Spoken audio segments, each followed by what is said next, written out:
জি, শুনতে পাচ্ছি, প্লিজ। আমাদের কন্টেন্টের সাথে এইখানের এই চ্যাপ্টারের মানে কোনগুলো আমাদের সাথে মিল আছে? আমাদের 5টা মডিউল আছে, আমরা 5টা এগুলো যে আছে মডিউলের এটার এর সাথে আগের আমাদের। দিন যে মডিউলটা পড়েছি আমাদের, ওই মডিউলের পরেরটা থেকে আমরা শুরু করছি। আগের মডিউলে আমরা যেরকম আপনাদেরকে প্রত্যেকটা পার্ট ভেঙে ভেঙে দেখাই দিছি যে কোনটা কোনটার সাথে সম্পৃক্ত হয়, জি বুঝতে পারছিলেন তো ওইগুলো? জি। কিন্তু স্যার আজকের যে চ্যাপ্টারটা নিছেন, এই সিসার 3 নাম্বার চ্যাপ্টার, এটার সাথে আমাদের বইয়ের মানে আমাদের চ্যাপ্টারের সাথে মানে কোন কোন অংশ মিল আছে স্যার এটা? আচ্ছা, আপনার আপনার হাতে যদি ওই আমাদের আইসিএবির হ্যান্ডবুকটা থাকে, আছে স্যার। হ্যাঁ ওইটা থাকলে আপনি ওইখানে লার্নিং অবজেক্টিভ 4-এ যান।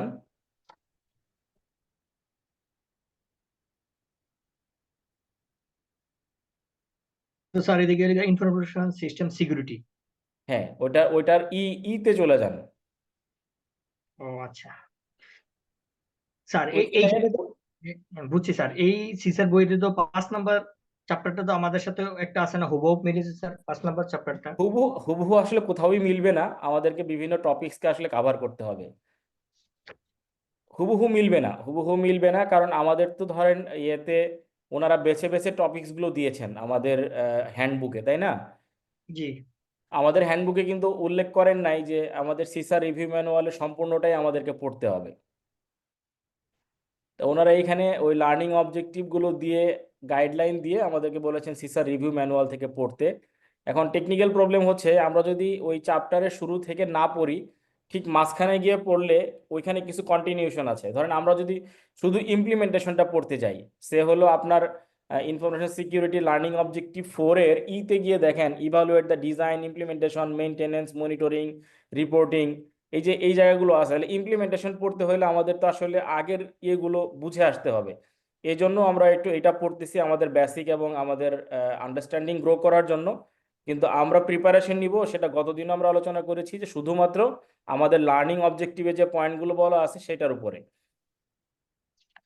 এখন আমরা যদি শুধুমাত্র ডিরেক্টলি বি পার্টে চলে যাই ইমপ্লিমেন্টেশনে, তাহলে আগের কথাগুলি না জেনে আসলে কিভাবে একটা সিস্টেম ডেভেলপমেন্ট হবে, তাহলে কিন্তু আমরা পরিপূর্ণভাবে কভার করতে পারবো না। আচ্ছা স্যার, সিসার বইয়ে যে প্রোটেকশন অফ ইনফরমেশন অ্যাসেট, এটাই কি ইনফরমেশন তাহলে সিকিউরিটি না স্যার? ওখানে নাই নাকি এটা?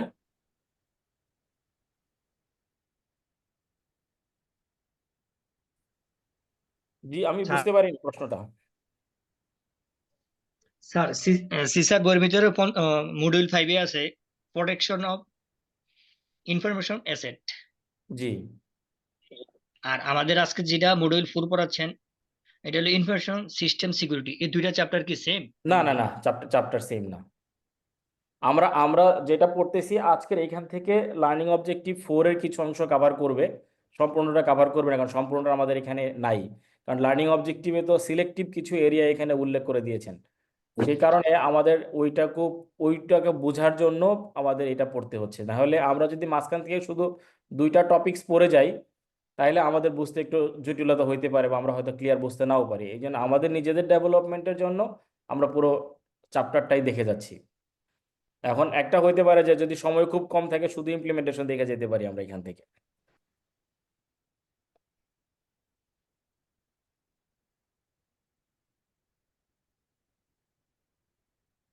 তাহলে সিসার বইয়ের সাথে তো তাহলে কি যে আমাদের এই চ্যাপ্টারটা মিল হচ্ছে না কোনোটা, ভাই স্যার? মানে কোনো চ্যাপ্টার হুবহু মিলবে না আমাদের কোনোটার সাথে, এর আগেও কখনো মিলে নাই। আমাদের সিসার যে 5টা ডোমেইন আছে, ওরা জি চ্যাপ্টার বললেও এটা আসলে 5টা ডোমেইন। 5টা ডোমেইনকেই আমাদের বিভিন্ন জায়গায় ভেঙে ভেঙে অল্প অল্প করে দেওয়া আছে, সম্পূর্ণটা কোথাওই মিলবে না। দেখেন, আপনি যদি সিসার কন্টেন্টটা হাতে নেন, মানে আপনার বই তো সবার কাছেই আছে এখন, আপনি যদি কন্টেন্টটার দিকে ফলো করেন তাহলে দেখবেন যে আমাদের যে লার্নিং অবজেক্টিভ দেওয়া কন্টেন্ট থেকে আপনি মার্ক করলে কোনোটাতেই সম্পূর্ণভাবে মার্ক করা যায় না। তাহলে এটা কিভাবে পড়বো বুঝতেছি না তো স্যার। এইটা তো আমরা আগের দিনও আলোচনা করলাম যে আমরা হচ্ছে এই সিসার রিভিউ ম্যানুয়াল থেকে আমাদের লার্নিং অবজেক্টিভের যে টপিকসগুলো আছে ওই ওই টপিকসগুলো পড়ব। আর আমরা ক্লাসে বেশি পড়তেছি বা বেশি এরিয়া দেখতেছি এই কারণে যে হঠাৎ করে মাঝখানে একটা টপিকস দেখলে আমরা আগেরগুলো একদম না জানা থাকলে বুঝতে সমস্যা হবে। তো ক্লাসের পড়াটা একটু ডিটেইল, আর পরীক্ষার প্রিপারেশনটা হবে হয়তো আপনার সরাসরি লার্নিং অবজেক্টিভকে কেন্দ্র করে। কারণ আমরা যদি ক্লাসে একটু ডিটেইল না আলোচনা করি বা আপনাদেরকে না দেখাই, রিলেটেড কোনো কিছু খুঁজলে পরে খুঁজে পেতেই সমস্যা হবে।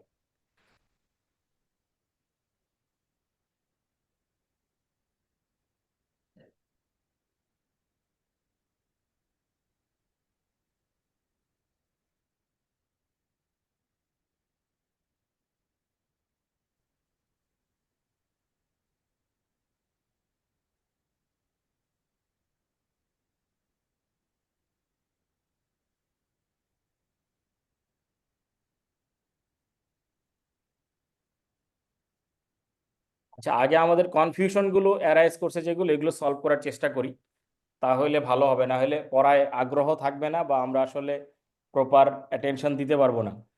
আমাদের যেগুলো কনফিউশন আছে এগুলো আমরা একটু শেষ করি, কারণ আমাদের যে লার্নিং অবজেক্টিভগুলি দেওয়া আছে, আপনি যদি খেয়াল করেন আমরা লার্নিং অবজেক্টিভ 3 পর্যন্ত গতদিন আলোচনা করেছি। গতদিন আমরা সিসার যে বইটা পড়েছি ওইটার কন্টেন্টের সাথে আপনি এই কন্টেন্টগুলো একটু মিলিয়ে দেখেন, এখানে হচ্ছে 75% মিলে যাবে, সবগুলো মিলবে না। এটা আমরা আগের দিনও আলোচনা করছি, কারণ কিছু জায়গা আসলে তারা ইচ্ছে মতো অন্য জায়গা থেকে কপি করে বসিয়েছেন, বা আমাদের টপিকসগুলো এইভাবে সাজানো হয়েছে, কোশ্চেন যারা হ্যান্ডবুকটা বানিয়েছেন, সিলেবাস বানিয়েছেন। তো এখন যারা সিলেবাস বানিয়েছেন তারা তো আর সিসার পুরো রিভিউ ম্যানুয়ালটাকে উল্লেখ করে দেন নাই। তাহলে আমাদের সিসার রিভিউ ম্যানুয়ালের কোনো চ্যাপ্টারই আমাদের লার্নিং অবজেক্টিভের সাথে সম্পূর্ণভাবে মিলে যাবে না। তাহলে আমরা আজকে যে লার্নিং অবজেক্টিভ দেখার চেষ্টা করছি, সেখানে যদি আপনি খেয়াল করেন ইনফরমেশন সিস্টেম সিকিউরিটির একটা পার্ট আছে, আবার ইমপ্লিমেন্টেশন একটা আছে। তো এখন আমরা যদি সিকিউরিটিটা শুধু দেখি, তাহলে সিকিউরিটির জন্য আমাদের আগের যে বই ছিল এমআইএস এর বইতে সিকিউরিটির একটা চ্যাপ্টার আছে, ওইখানে এখানে অনেক কিছুই কভার করবে। তাহলে আমাদের সিসার রিভিউ ম্যানুয়ালের অ্যাডভান্স এইটা বাদ দিয়ে যদি আমরা এমআইএস এর আগের বইতে যাই, ওইখানে দেখবেন যে আমাদের এই সিকিউরিটি রিলেটেড একদম ডিটেল মিলে যাবে। ওখানে একটা চ্যাপ্টার আছে, ডিটেল বলতে আসলে ম্যাক্সিমামটাই মিলে যাবে।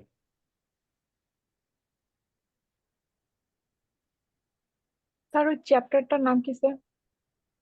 আমি ওটা দেখাচ্ছি আপনাদেরকে, এটা স্টপ করে।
দেখেন যে আমার স্লাইডটা দেখা যাচ্ছে কিনা। দেখা যাচ্ছে স্যার। জি, আমি এটা একটু বড় করি তাহলে একটু আমাদের বুঝতে সহজ হবে। এইখানে মিলবে, লেখাটা টপিকসটা দুই রকম, এখানে লিখছে সিকিউরিং ইনফরমেশন সিস্টেম, আর ওইখানে হলো ইনফরমেশন সিস্টেম সিকিউরিটি।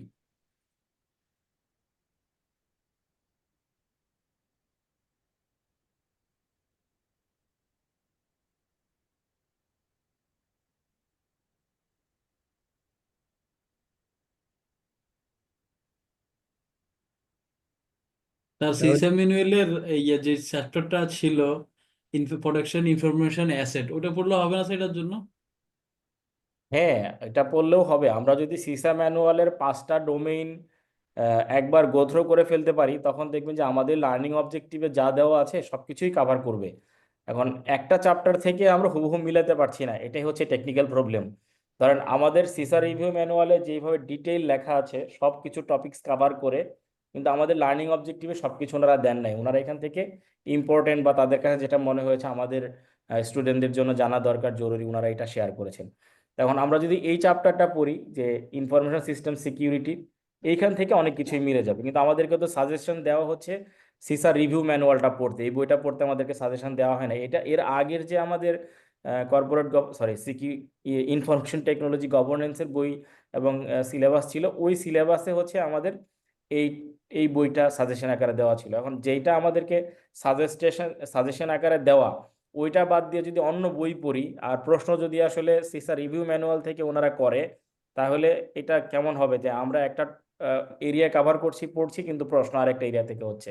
এটাও তো একটা জটিলতা, কারণ আমাদের হ্যান্ডবুকে কোথাও কিন্তু এই বইটা রেফারেন্স দেওয়া নেই।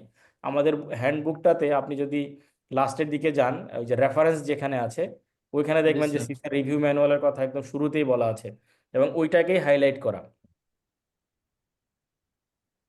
আমাদের হ্যান্ডবুকে যান, লাস্টের পেজটাতে সম্ভবত পেজ নাম্বার 5 বা 6, যে কোনো একটা পেজ হবে 5 অথবা 6, লাস্টের পেজে গিয়ে দেখবেন রেফারেন্সে সবার আগে দেওয়া আছে সিসা রিভিউ ম্যানুয়াল। আর আপনার কাছে যদি আগের সিলেবাস থেকে থাকে আমাদের, ওই সিলেবাসে দেখবেন যে এমআইএস এর বইটার কথা বলা ছিল।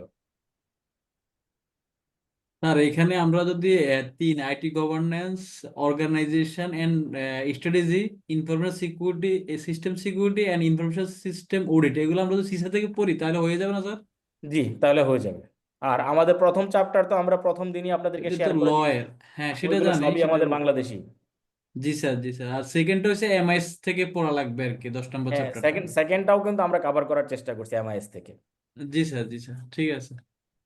তো এখন আমরা ওই যদি একদম অ্যাপেল টু অ্যাপেল টপিকস মিলাইতে যাই, তাহলে হচ্ছে যে আমাদেরকে এখান থেকে কপি করে করে আপনাদেরকে বুঝাইতে হবে। আর আমরা যদি সিসার রিভিউ ম্যানুয়ালটা ফলো করি, তাহলে যেটা হবে পুরো রিভিউ ম্যানুয়াল সম্বন্ধে আমাদের একটা বেসিক হয়ে গেল। এইখান থেকে কিছু অংশ আমাদের পড়তে হবে, কিছু অংশ আমাদের এমনিতেই জানা থাকলো, এটার মুখস্থ করার দরকার নাই বা ওইটার উপরে আমাদের এমসিকিউ প্র্যাকটিস করার দরকার নেই। প্রবলেম হয়ে গেছে আমাদের এর জন্য কোনো সেপারেট আচ্ছা আচ্ছা। ম্যানুয়াল নাই। একটা ম্যানুয়াল যদি ডেভেলপ হয়ে যেত, তাহলে হয়তো এই কোশ্চেন বা হ্যাঁ। এই কনফিউশনটা আমাদের থাকতো না আর কি। জি আমাদের স্যার। যেহেতু এটা ম্যানুয়াল নাই, এই জায়গাটায় আমরা সবাই মিলে একটু কনফিউজড।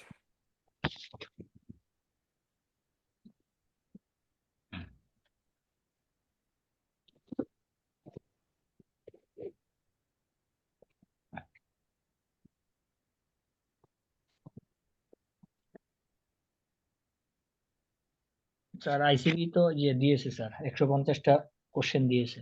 আমি এটাই জানতে চাইলাম যে দিয়েছে কিনা, কারণ আমি আজকে আসলে খুবই ব্যস্ত ছিলাম, ওটা খোঁজ নেওয়ার মতন সুযোগ পাই নাই।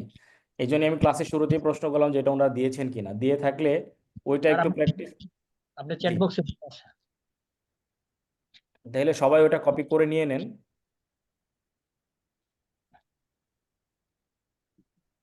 কিন্তু অ্যান্সারটা নাই আর কি স্যার, এদিকে সব কোশ্চেন। অ্যান্সার অ্যান্সার যদি না থাকে তাহলে অ্যান্সার আমরা খুঁজে বের করব। তাহলে আমি এটা একটু সময় নিয়ে নেক্সট দিন অ্যান্সারগুলো খুঁজে বের করব। অ্যান্সার থাকারই কথা, কেন যে নাই। অ্যান্সার থাকলে না মেলাইতে আমাদের জন্য সহজ হয়তো। জি স্যার, অ্যান্সারটা দেওয়া নাই স্যার। আচ্ছা ঠিক আছে, এটা আমরা কপি করে রাখি, অ্যান্সারটা আমরা খুঁজে বের করে নিব।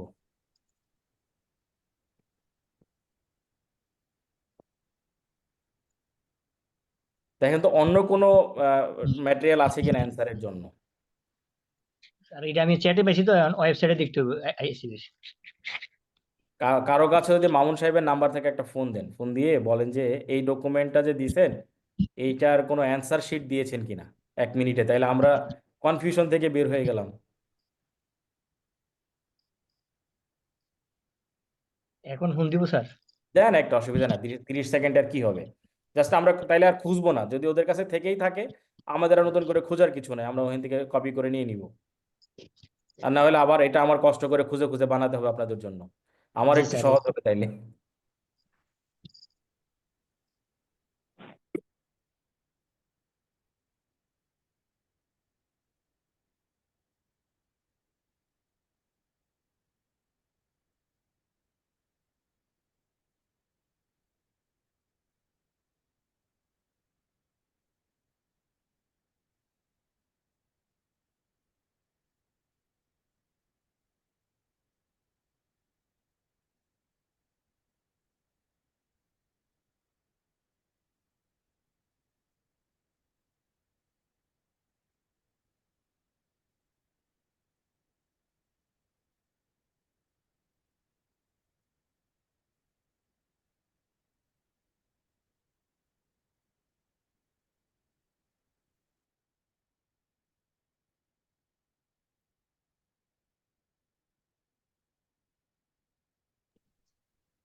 স্যার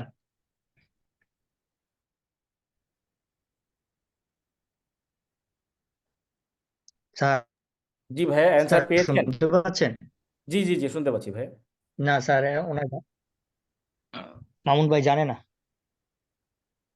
ও, ঠিক আছে, তাহলে আমি খুঁজে বের করার চেষ্টা করি, না হলে আমি একটু স্টাডি করে আপনাদেরকে অ্যান্সার নেক্সট দিন দেওয়ার চেষ্টা করব। কারণ হচ্ছে যে এটা অ্যান্সারটা পেলে প্র্যাকটিসটা প্রপার হবে, যে আমি আসলে কয়টা সঠিক উত্তর দিতে পারলাম বা কয়টা দিতে পারলাম না। আর এগুলো তো মনে হচ্ছে স্যার সিসএমএল থেকে তুলে দিছে মনে হচ্ছে। একদম ঠিক, এছাড়া তো অন্য কিছু হওয়ার কোনো কারণ নাই। কারণ হচ্ছে যে সিসা ম্যানুয়ালটাই যেহেতু আমাদেরকে সাজেস্টেড অ্যান্সারে দেওয়া, সিসার কিন্তু একটা কোশ্চেন বুকও আছে, আপনারা জানেন নিশ্চয়ই। জি,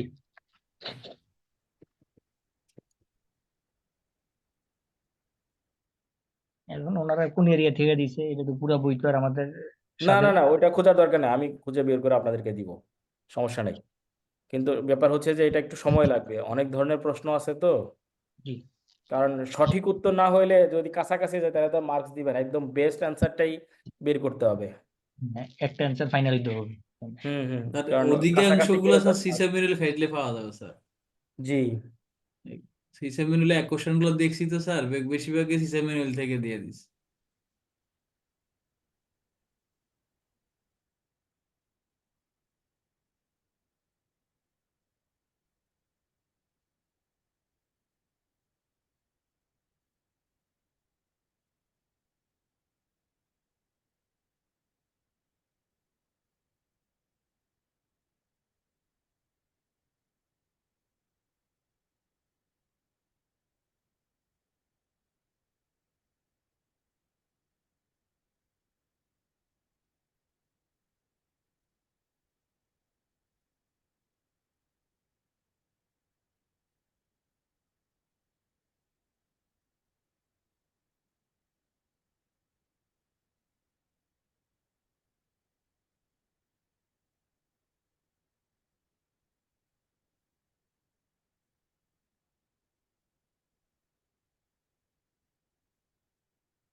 ঠিক আছে, আমরা এটা দেখে সময় নষ্ট করে লাভ নাই, অনেক প্রশ্ন, এটার উত্তর বের করতে আমাদের একটু সময় লাগবে, দেখি আমরা খুঁজে বের করব।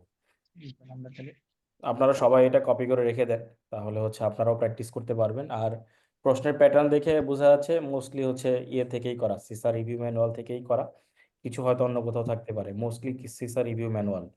তা আমরা এখন কি করব? আমরা কি সিসা রিভিউ ম্যানুয়ালে যাব, নাকি আমাদের ওই যে বইটা আগের সাজেশনে দেওয়া ছিল, যেখানে সিকিউরিং ইনফরমেশনের চ্যাপ্টারের সাথে আমাদের কিছু মিল আছে, ওইখানে যাব? আপনারা যেটা চুজ করবেন সেখানে যাব, অথবা আমাকে যদি বলেন, আমার সিদ্ধান্ত সিসা রিভিউ ম্যানুয়াল, ওই ম্যানুয়ালের বাইরে যাওয়ার কোনো কারণ নাই। আমার সিদ্ধান্ত হচ্ছে যে আমাদের গাইডলাইন যেটা দিয়েছে হ্যান্ডবুকে, হ্যান্ডবুকের গাইডলাইনে সিসা রিভিউ ম্যানুয়াল। জি আপনারা স্যার, চাইলে ওই বইটা আমি শেয়ার করে দেবো, ওটা আপনারা পড়ে নিন, আমরা রিভিউ ম্যানুয়ালটাই পড়তে থাকি। সিসাটাই করান। জি স্যার। আমি ওটা শেয়ার করে দিব, প্রয়োজন হলে আপনার ওটা পড়ে নেবেন, কোনো সমস্যা নেই।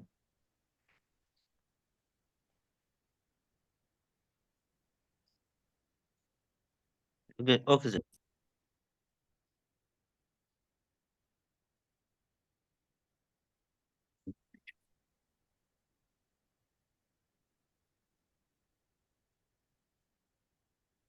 আর এটা এত কঠিন ভাবে নেওয়ার কিছু নাই, আমরা অন্য বই যেভাবে পড়ি এটার মতো করেই এটাও একটু দেখতে থাকেন, দেখতে দেখতে এটার উপর একটা ভালো লাগা চলে আসবে, মানে বুঝতে সহজ হবে।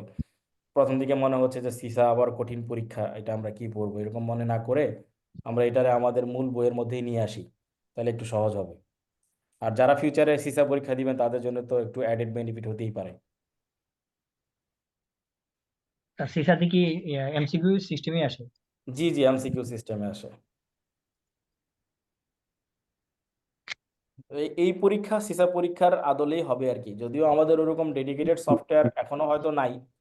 মোটামুটি ভানের সফটওয়্যার আছে, সিসার সফটওয়্যারটা খুবই আপডেট, পরীক্ষা দেওয়ার কিছুক্ষণ পরেই রেজাল্ট হয়ে যায়।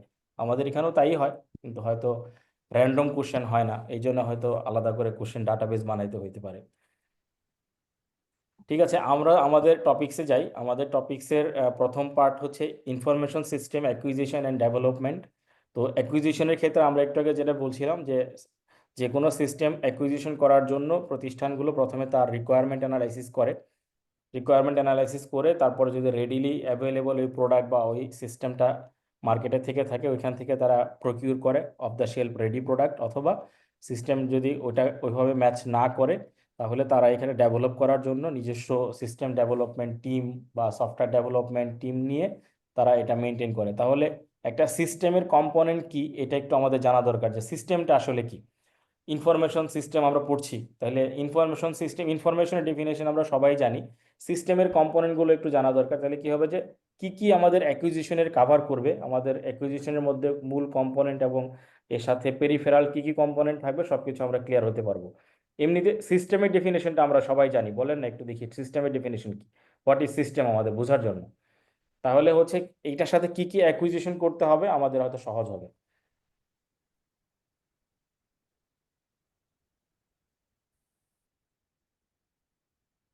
মানে একটা সিস্টেম হতে হলে ওটার সাথে কিছু ইন্টার কানেক্টেড এবং ইন্টার রিলেটেড এলিমেন্ট দরকার। মানে সিস্টেমটা আমরা এই জন্য বলছি যে ম্যানুয়াল অপারেশন থেকে যেন আমরা অটোমেটেড অপারেশনে যেতে পারি। তাহলে ওইটার জন্য আমাদের একটা সেট রুলস বা একটা ইউনিফাইড রুলস থাকবে, এবং যে সিস্টেমটা আমরা এখানে ডেপ্লয় করব সেই সিস্টেমে একটা group of inter connecting or inter related element থাকবে, যেটা ওই অবজেক্টিভটা অ্যাচিভ করতে একসাথে কাজ করবে। তো এটা হচ্ছে সিস্টেমের, আমরা খুব সহজ করে যদি বলি তাহলে এর সাথে ইন্টার কানেক্টেড কতগুলি কম্পোনেন্ট থাকবে, এবং সেই কম্পোনেন্ট এবং এলিমেন্টগুলো ইন্টার রিলেটেডও হতে পারে, ইন্টার কানেক্টেডও হতে পারে। কখনো কখনো দেখা যাবে যে আমরা কিছু ডিভাইসের কিছু কম্পোনেন্টের সহযোগিতা নিয়ে কাজ করব, কখনো কখনো ওই কম্পোনেন্ট ওই হার্ডওয়্যারগুলো নিজেই কাজ করবে। তাহলে যখন আমরা আন্ডারস্ট্যান্ডিংয়ে যাই যে আইএস এর মিনিংটা হচ্ছে যে হার্ডওয়্যার সফটওয়্যার দুইটা একসাথে। আইটি কিন্তু আমরা বলছি না, আমরা বলছি আইএস, ইনফরমেশন সিস্টেম অ্যাকুইজিশন যখন বলবো তখন আমাদের দুইটাকেই বোঝাবে, হার্ডওয়্যার অ্যাকুইজিশন এবং সফটওয়্যার অ্যাকুইজিশন। এইটা কি আমরা ক্লিয়ার যে আইএস অ্যাকুইজিশন বা ইনফরমেশন সিস্টেম অ্যাকুইজিশন সমান সমান হার্ডওয়্যার এবং সফটওয়্যার দুইটার অ্যাকুইজিশনকেই বোঝায়। কখনোই আসলে শুধু সফটওয়্যার বা শুধু হার্ডওয়্যার অ্যাকুইজিশনকে আইএস সিস্টেমের মধ্যে ফেলা যাবে না।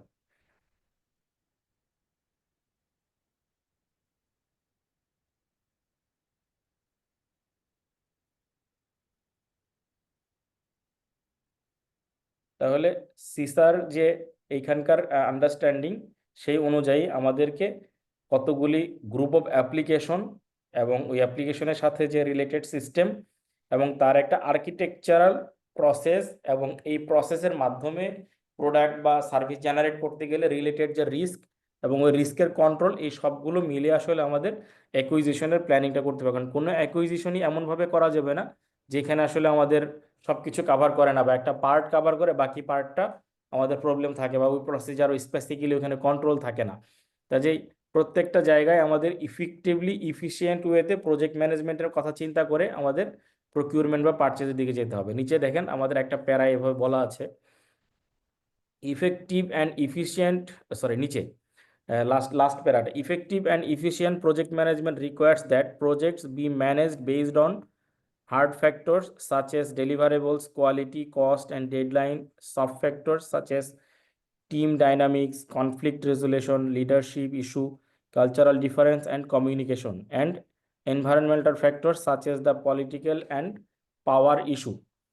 এর সাথে আরো নতুন করে যুক্ত হবে কি, এক্সপেকটেশন অফ স্টেক হোল্ডার, কারণ স্টেক হোল্ডারদের এক্সপেকটেশন মিট করাটাই অর্গানাইজেশনের মূল কাজ। তার সাথে অ্যাডিশনালি আরেকটা যুক্ত হবে যে ইথিক্যাল এবং সোশ্যাল যদি কোনো রিকোয়ারমেন্ট থাকে সারাউন্ডিং দ্য প্রজেক্ট বা সারাউন্ডিং দ্য কোম্পানি। দেখেন ডান দিকে আছে expectation of share holders and larger ethical and social issue that may surround A project. তাহলে অ্যাকুইজিশন করার ক্ষেত্রে আমাদের কত কিছু খেয়াল করতে হচ্ছে। আমরা আবার যদি এই প্যারাটাই পড়ি, যে effective and efficient management requires that project be managed based on hard factor such as deliverables, quality, cost and deadlines, soft factors such as team dynamics, conflict resolution, leadership issues, cultural difference and communication, and environmental factor. তারপরে political power issue, এর সাথে ethical and share holders expectation surrounding the project বা surrounding এ project. তাহলে এই যে এরিয়াগুলো cover করছে, তাহলে একটা ইফেক্টিভ অ্যাকুইজিশন, আমরা যদি আসলে কোনো ডিপার্টমেন্টকে লিড করি বা ওই ডিপার্টমেন্টের হেড হই, তাহলে ওই অ্যাকুইজিশন করার ক্ষেত্রে এই সবগুলো বিষয় কনসিডার করে অ্যাকুইজিশন প্ল্যানটা করতে হবে। তখন আমরা সঠিক প্রোডাক্ট বা সার্ভিসকে অ্যাকুইজিশন করার ক্ষেত্রে হয়তো সিদ্ধান্ত নিতে পারবো। আইডিয়ালি তারপরেও ভুল হতে পারে, সেটা আমাদের জানা নাই, বাট চেষ্টা করা যাবে এই পর্যন্ত। তাহলে যখনই আমরা অ্যাকুইজিশন করতে যাচ্ছি, কিছুক্ষণ আগে বলছিলাম, তখন প্রজেক্ট ম্যানেজমেন্টের একটা পার্ট চলে আসে। প্রজেক্ট ম্যানেজমেন্টের পুরো পার্টটা হচ্ছে যে আমাদের একটা বেসিক টেকনিক্যাল নোহাউ থাকতে হবে। কিসের উপরে? Application of knowledge, skill, tools, technique, ওই অ্যাক্টিভিটি অ্যাচিভ করার জন্য যা যা দরকার, বা ওই অবজেক্টিভটা অ্যাচিভ করার জন্য যা যা দরকার। প্রজেক্ট ম্যানেজমেন্ট, এই যে নিচে লেখা আছে দেখেন, প্রজেক্ট ম্যানেজমেন্ট, এই বইটাতে তো হাইলাইট করা যায় না, এটা কি প্রোটেক্টেড নাকি?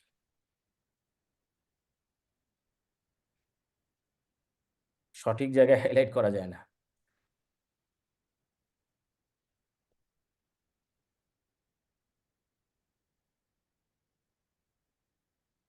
তাহলে আমরা দেখি 3.1.1 এর নিচে বলা আছে, project management is the application of knowledge, skill, tools, technique and broad range of activities to achieve a stated objective.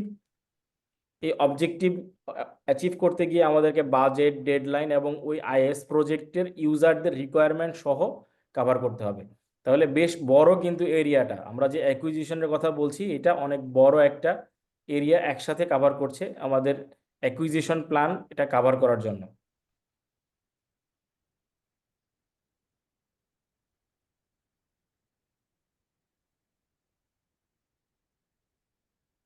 দেন আছে project management structure. Project management structure দুইটা পার্টে কাজ করে, একটা হচ্ছে ফাংশনাল স্ট্রাকচার অর্গানাইজেশন, আর একটা হচ্ছে প্রজেক্ট স্টার অর্গানাইজেশন। আর কখনো কখনো এই দুইটা মিলে একসাথে জয়েন্টলি ম্যাট্রিক্স আকারেও কাজ করে। দুইটা প্রজেক্ট একসাথে, দুই ধরনের ফর্মুলা অ্যাক্টিভিটি কম্বাইন্ডলি বা ম্যানেজমেন্টের রিকোয়ারমেন্ট অনুযায়ী শেয়ার্ড বেসিসে প্রজেক্ট ম্যানেজমেন্টের ক্ষেত্রে ইফেক্টিভলি ইমপ্লিমেন্টেশন করা হয়। নিচে আমরা একটা অর্গানাইজেশনাল চার্ট দেখবো, যেখানে প্রজেক্ট ম্যানেজমেন্টের হায়ারার্কিগুলো বা কিভাবে টিম অ্যালোকেশন করা হয় তার একটা ব্রিফ এখানে আছে।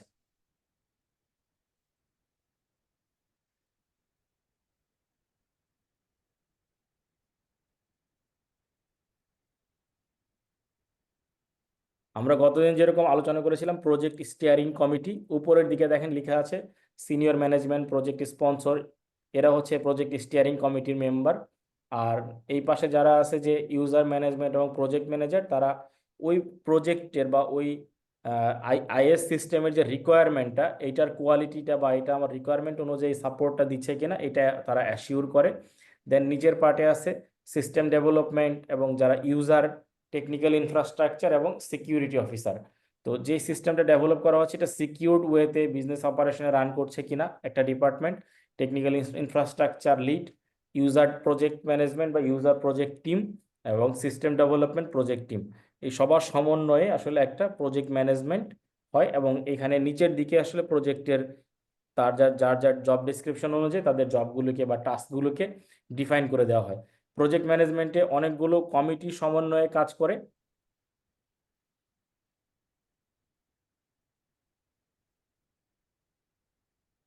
তো ওই কমিটির কতগুলো ফাংশনাল নেম আছে এবং কিছু রেসপন্সিবিলিটিস আছে, নিচেই দেখবেন ওগুলোর সবগুলোর ফাংশনাল নেম এবং রেসপন্সিবিলিটি অনুযায়ী ডিফাইন করা আছে। আমরা এটা পড়ছি না, আমরা আর নিচে যাই। নিচে যেখানে আমাদের ইম্পর্টেন্ট এরিয়াগুলো আছে এটা একটু দেখে রাখা যে এখানে কি কি আছে, কারণ আমাদের প্রজেক্ট ম্যানেজমেন্ট টেকনিকটা জানলে আমরা অ্যাকুইজিশনের পরে ইমপ্লিমেন্টেশনের সময় আমাদের খুব কাজে লাগবে।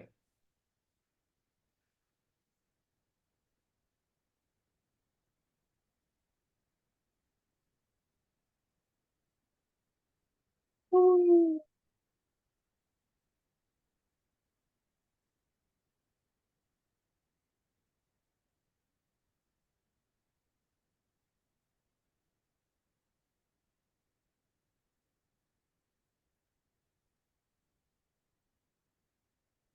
তো প্রজেক্ট ম্যানেজমেন্টে একটা কম্বিনেশন লাগে, রিলেশনশিপ লাগে প্রজেক্ট ম্যানেজমেন্ট এবং আদার্স, যে বাজেট, তারপর ডেলিভারেবলস বা রিলেটেড যে ম্যাটেরিয়াল, এগুলো সমন্বয়ে একটা কম্বিনেশন লাগে। এই কম্বিনেশনটা যদি অপটিমাম না হয় তাহলে প্রজেক্ট ম্যানেজমেন্টটা পিছিয়ে যায়, বা প্রজেক্ট ম্যানেজমেন্ট রিসোর্স অনুযায়ী প্রপার অ্যাচিভমেন্টটা করতে পারে না। সেক্ষেত্রে দেখা যায় যে প্রজেক্ট ম্যানেজমেন্টের যে তিনটা কি ইন্টারলাইনিং এলিমেন্ট, এই এলিমেন্টগুলো হচ্ছে ডেলিভারেবলস, ডিউরেশন এবং বাজেট। এই তিনটা এলিমেন্টকে আসলে কম্বাইন করে প্রজেক্ট ম্যানেজমেন্টের এফেক্টিভ প্ল্যানটা করা হয়। তো এখানে আমরা যে তিনটা দেখছি, এটা সাথে আসলে আরেকটা পার্ট আছে, রিসোর্স এবং ডিউরেশন। কারণ আমার যদি অনেক বেশি রিসোর্স থাকে, ডিউরেশন কম থাকে, সেক্ষেত্রে হয়তো একরকম বাজেট প্ল্যান করা যেতে পারে। বা ডেলিভারেবলসের রিকোয়ারমেন্টের সাথে যদি আমার আসলে রিসোর্সের কম্বিনেশন না হয়, সেক্ষেত্রে অনেক বেশি বাজেট থাকলেও প্রপার প্রজেক্ট ম্যানেজমেন্টটা করা সম্ভব হয় না। এই জন্য তিনটার একটা প্রপার কম্বিনেশন আছে, এবং তিনটাকে প্রজেক্ট ম্যানেজমেন্টের থ্রি কি ইন্টারলাইনিং এলিমেন্ট বলে।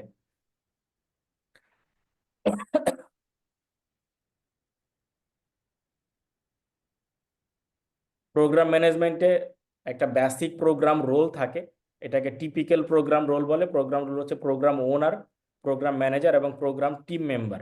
তো এই তিন ধরনের সমন্বয়ে প্রোগ্রামটা আসলে লিড করে থাকে বা পরিচালনা করে থাকে। তো আমরা একটু ফাস্ট যাচ্ছি, কারণ এগুলোতে খুব বেশি আমাদের সময় নষ্ট না করে ইমপ্লিমেন্টেশনে চলে যাব।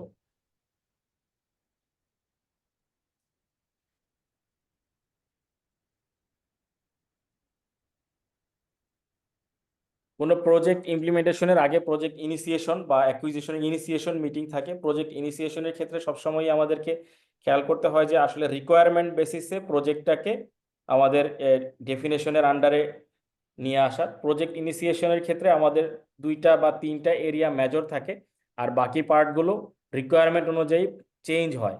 তো দেখা যাচ্ছে যে আমরা প্রজেক্টের যে রিকোয়ারমেন্ট, সেটাকে আমরা বলি প্রজেক্ট ইনিশিয়েশন ডকুমেন্ট। যে এরপরে আসলে প্রজেক্ট রিকোয়েস্ট ডকুমেন্ট, কারণ এই দুইটা ডকুমেন্ট আমাদের টপ ম্যানেজমেন্ট বা স্পন্সরদের কাছ থেকে অ্যাপ্রুভ হয়ে আসতে হয়। তাহলে একটা ডকুমেন্ট হচ্ছে যে প্রজেক্ট ইনিশিয়েশন ডকুমেন্ট, যে প্রজেক্টটা আমরা নিব, যেটা সংক্ষেপে পিআইডি বলে, এবং প্রজেক্ট রিকোয়েস্ট ডকুমেন্ট, যেটাকে সংক্ষেপে পিআরডি বলে। এই দুইটা ডকুমেন্ট আমাদের যারা স্টেক হোল্ডার এবং যারা সিনিয়র টিম মেম্বার, তাদের কাছ থেকে অ্যাপ্রুভ হইতে হবে। অ্যাপ্রুভাল অনুযায়ী আমরা প্রজেক্টের সাইজ এবং কমপ্লেক্সিটি ডিফাইন করে এটা ডেডলাইন অথবা কিভাবে এটা অ্যাকুইজিশন করা যায় প্রজেক্টের, এটা আমরা অ্যাচিভমেন্টের ডেডলাইন সেট করবো। তাহলে প্রজেক্টের এই দুইটা ডকুমেন্ট রেডি করার জন্য এমন হতে পারে টিম মেম্বারদের সাথে আমাদের ওয়ান অন ওয়ান মিটিং করতে হইতে পারে, অথবা আমরা বেশ কিছু প্রজেক্ট টিম মেম্বারকে একসাথে করে কিক অফ মিটিং করতে হবে, প্রজেক্ট ম্যানেজার সহ টোটাল টিম মেম্বারদেরকে নিয়ে। এরপরে প্রজেক্টের আন্ডারে প্রজেক্ট যখন কাজ করবে, তখন ম্যাথোডোলজিগুলো এনশিওর করার জন্য প্রজেক্টের ওয়ার্কশপ মিটিং থাকতে পারে। আর ফাইনালি হচ্ছে যে যখনই প্রজেক্টটা একটা পর্যায়ে চলে আসছে, এন্টারপ্রাইজ একটা কিছু চুজ করছে, ফাইনালি এটা ইমপ্লিমেন্ট করবে, ইনিশিয়েট করবে, তখন কম্বিনেশন মিটিং বা থার্ড মিটিং একসাথে করে যায়। রেখে যাও, পরে আমি দেখবো।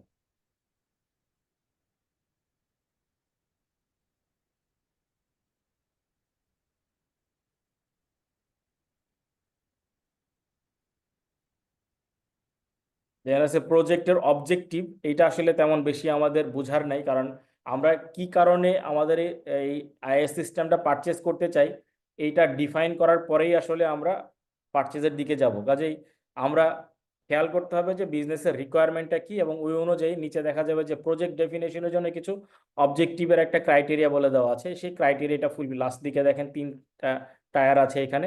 বলছি যে ওবিএস কাস্টমার সার্ভিস অনলাইন, তারপর ডব্লিউবিএস সেলস অ্যাপ্লিকেশন।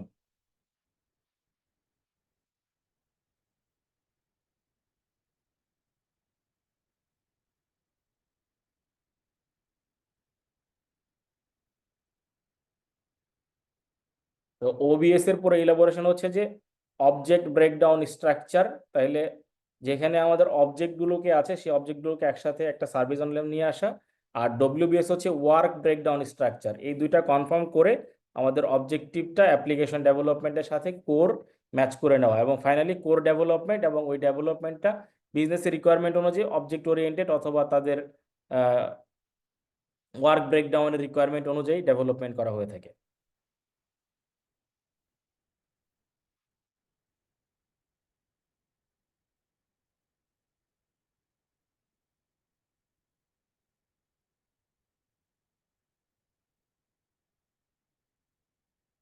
তো অবজেক্ট অনুযায়ী যখন আমরা কোনো প্রজেক্টকে ডিটেল ইনিশিয়েশনে নিয়ে আসি বা নিউ প্রজেক্ট ইমপ্লিমেন্টেশন প্রজেক্টে নিয়ে যাই, তখন এটার বেসিক দুইটা পার্ট থাকে, একটা হচ্ছে প্রজেক্ট ম্যানেজমেন্ট ডেলিভারেবলস আর একটা হচ্ছে সিস্টেম ডেলিভারেবল। প্রজেক্ট ম্যানেজমেন্ট থেকে আমরা কিছু প্ল্যান এখান থেকে ইনিশিয়েট করার চেষ্টা করি, আর সিস্টেম আমাদের কিছু নিজস্ব সুবিধা বা কিছু বেনিফিট এনশিওর করে।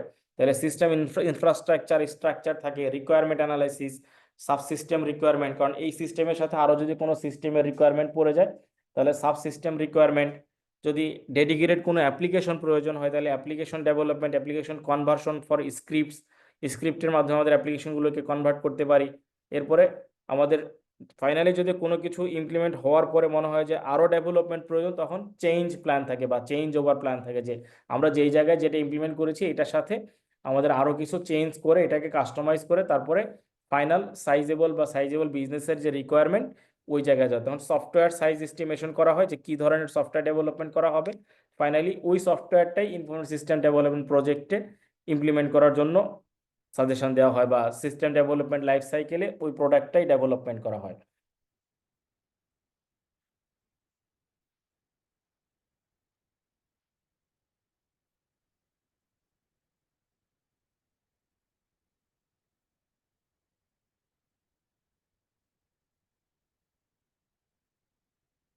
প্রজেক্ট স্কোপ এবং আমাদের প্রজেক্ট ইমপ্লিমেন্টেশনের চিন্তার অ্যাপ্লিকেশনের ফিক্সেশনের পরেই প্রজেক্ট প্ল্যানিং এর পার্ট আসে। প্রজেক্ট প্ল্যানিং এর পার্টে বেশ কিছু টপিকস এখানে বলে দেওয়া আছে। আমরা যেটা খেয়াল করব যে আমাদের ইনফরমেশন সিস্টেম প্রজেক্টের ক্ষেত্রে এগ্রিমেন্টটা সবচেয়ে গুরুত্বপূর্ণ, কারণ যে কোনো আইটি প্রজেক্ট বা ইনফরমেশন সিস্টেম প্রজেক্ট ফেল করে এগ্রিমেন্টের কম্পোনেন্টগুলো কমপ্লাই না করার কারণে। কাজে আমাদের প্রজেক্টের স্কোপ যেটাই থাকুক সেই স্কোপ অনুযায়ী স্টেক হোল্ডারের সাথে বা আইটি ভ্যান্ডরের সাথে যে এগ্রিমেন্ট হবে সেই এগ্রিমেন্টটা প্রপার হতে হবে, এবং ওই এগ্রিমেন্টের অনুযায়ী তাদের টাস্কগুলোকে ডিজাইন করে নেওয়া, ওই টাস্ক অনুযায়ী ডিজাইন বা অর্ডার অনুযায়ী টাস্কগুলোকে যার যার মধ্যে ডিস্ট্রিবিউট করে ফেলা, প্রজেক্টের একটা ডিউরেশন এবং প্রজেক্টে ছোট ছোট পার্টে ভাগ করে নেওয়া, প্রায়োরিটি অফ ইচ টাস্ক, কারণ কোন টাস্কটা আসলে আগে হবে কোনটা পরে হবে এটা ডিফাইন করা, ইনফরমেশন টেকনোলজি আইটি সাপোর্টিং রিসোর্সগুলোকে অ্যাভেলেবল করা, বাজেট এবং বাজেট অনুযায়ী বাজেটের কস্ট অনুযায়ী টাস্কগুলোকে অ্যালোকেট করা,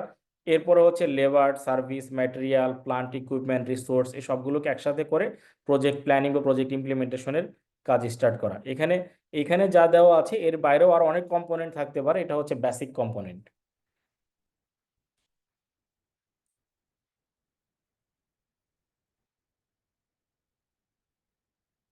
তো প্রজেক্টের প্ল্যানিং এর ক্ষেত্রে কস্ট বাজেট একটা গুরুত্বপূর্ণ পয়েন্ট। কস্ট বাজেট প্ল্যান করার সময় আমাদেরকে দুইভাবে প্ল্যান করতে হবে। মোস্টলি হচ্ছে যে পার্সোনাল আওয়ার, কারণ এখানে যেই ধরনের সিস্টেম অ্যানালিস্ট, প্রোগ্রামার বা ক্লারিক্যাল জব যারা করবে তাদের, এবং হচ্ছে মেশিন আওয়ার, এখানে আমরা কি কি ধরনের কম্পিউটার বা কি কি ধরনের ইকুইপমেন্ট ব্যবহার করব এইগুলোর প্ল্যানিং বের করাটা জরুরি। এখানে দেয়া আছে দেখেন, কস্ট বাজেটের নিচে পার্সোনাল আওয়ার, আমাদের যে টিম মেম্বার বা সিস্টেম অ্যানালিস্ট প্রোগ্রামার থাকবে তাদের কত সময় লাগবে সেই সময়টাকে মনিটারি ভ্যালুতে এনে কস্ট বাজেট করা। মেশিন আওয়ার, কি কি ইকুইপমেন্ট, ডুপ্লিকেশন ফ্যাসিলিটিস, ইকুইপমেন্ট এবং ইকুইপমেন্টের যে আদার রিলেটেড এক্সপেন্ডিচার, কম্পিউটারের মেশিন টাইম, এই সব কিছুকে কনফার্ম করে মেশিন আওয়ারটাকে আবার কস্ট বাজেটে কনফার্ম করা। কখনো কখনো কিছু আদার এক্সটার্নাল কস্ট অ্যাসোসিয়েট থাকে বা এক্সটার্নাল কিছু ফ্যাক্টর থাকে প্রজেক্ট ম্যানেজমেন্ট করার জন্য, ওইগুলো আসলে প্রজেক্ট ম্যানেজমেন্টের পার্ট থেকে জেনে নিয়ে ওইখানে ওভারঅল একটা কস্ট থাকে, যে কন্ট্রাক্টরের ফি, ট্রেনিং কস্ট, সার্টিফিকেশন কস্ট, কারণ এই প্রজেক্ট ইমপ্লিমেন্ট হওয়ার পর এটা প্রপারলি কাজ করছে কিনা বা ইমপ্লিমেন্ট করা যাচ্ছে কিনা এই জন্য কিছু সার্টিফাইং অথরিটি থেকে তাদের কাছ থেকে সার্টিফিকেশন নিয়ে নেওয়া, এবং ফাইনালি হচ্ছে যে এর জন্য এক্সট্রা যদি কোনো রিকোয়ারমেন্ট থাকে প্রজেক্টের ওইটাও আমাদের কস্ট বাজেটে কনসিডার করা। কস্ট বাজেটের এই পার্টগুলোর পরে বেসিক পার্ট হচ্ছে সফটওয়্যারের কস্ট এস্টিমেশন, কারণ কস্ট বাজেটের মধ্যে সবচেয়ে বড় পার্ট থাকবে একটা আমাদের সফটওয়্যার কস্ট এস্টিমেশন। সফটওয়্যার কস্টের ক্ষেত্রে যদি আমাদের নিজস্ব প্রোডাক্ট হয় তাহলে সোর্স কোড ম্যানেজমেন্ট বা তার ল্যাঙ্গুয়েজের যে cost, time for execution, storage বা এটার server maintenance, data storage maintenance, data storage constraints, কম্পিউটারের অ্যাক্সেস, যে আমরা কীভাবে নেটওয়ার্কিংটা করব, machine target development, security of environment, staff experience বা স্টাফগুলোকে কীভাবে আমরা এক্সপিরিয়েন্সড ওয়েতে মেনটেন করতে পারি। প্রজেক্ট ইমপ্লিমেন্টেশনে আর একটা বড় পার্ট হচ্ছে যে জ্ঞান চার্ট, যে কোন সময় কোন কাজ আমরা করব তাও একটা চার্ট অনুযায়ী ডিফাইন করা। গ্যান চার্ট আসলে আমরা সবাই ব্যবহার করেছি সম্ভবত। এটা একটা গ্যান চার্টের টিপিক্যাল পার্ট। লেফট সাইডে তাদের টাস্কগুলি দেওয়া আছে, কোন সময় কোনটা করবে, এবং ডান দিকে হলে তার পিরিয়ডিক একটা গ্রাফ দেওয়া, কোন সময় কাজটা শেষ হবে।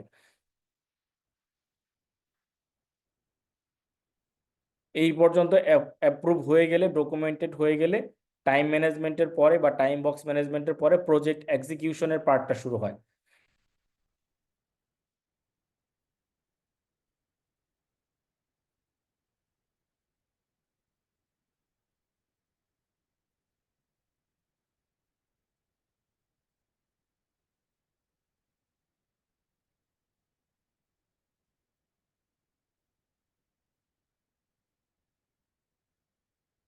IT system requirement, architecture, design, development, testing, implementation, এই সব কিছু কনফার্ম করার জন্য প্রজেক্ট এক্সিকিউশনে একজন প্রজেক্ট ম্যানেজমেন্ট অফিসিয়াল থাকেন, যাকে পিএমও বলে। তো এই পিএমওর কাজ হচ্ছে এই সমস্ত কিছুকে প্ল্যান অনুযায়ী এফোর্ট দিয়ে একটা কমপ্লিট পর্যায়ে নিয়ে আসা। সঙ্গে যদি প্রয়োজন হয় তাহলে প্রোগ্রাম ম্যানেজারকেও উনি আসলে কোঅর্ডিনেশনে হেল্প করে থাকেন। তাহলে প্রজেক্ট পিএমওর কাজগুলোকে প্রোগ্রামিং এর ক্ষেত্রে কোঅর্ডিনেশনে হেল্প করা এবং প্রজেক্ট কন্ট্রোল এবং মনিটরিংটাও এনশিওর করা।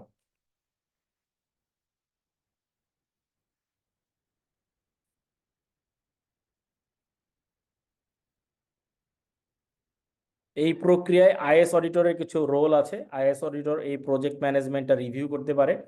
রিভিউ করে আইএস অডিটরের রিকোয়ারমেন্ট অনুযায়ী তার যে স্কোপ থাকবে বা সার্ভিস স্কোপ থাকবে, সেই সার্ভিস স্কোপ অনুযায়ী বিজনেস অ্যানালাইসিস করে, ফিজিবিলিটি রিপোর্ট করে বা কেস স্টাডিগুলোকে রিভিউ করে সে একটা রিপোর্ট টপ ম্যানেজমেন্টকে প্রোভাইড করতে পারে। এখানে আইএস অডিটরের রিভিউর একটা পার্ট আছে।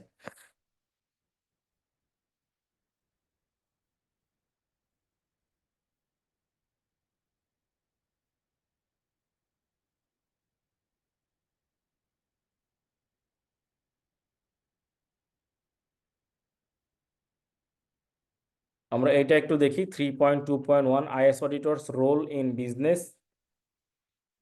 Business case development. এটা একটা ইম্পর্টেন্ট পার্ট, যেহেতু আইএস অডিটরদেরকে নিয়েই আলোচনা।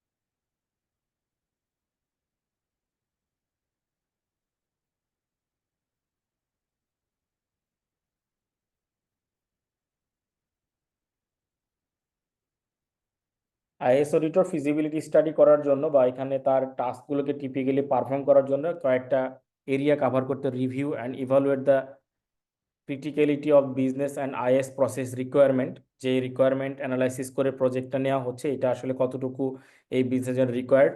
Determine if a solution can be achieved with the system already in place.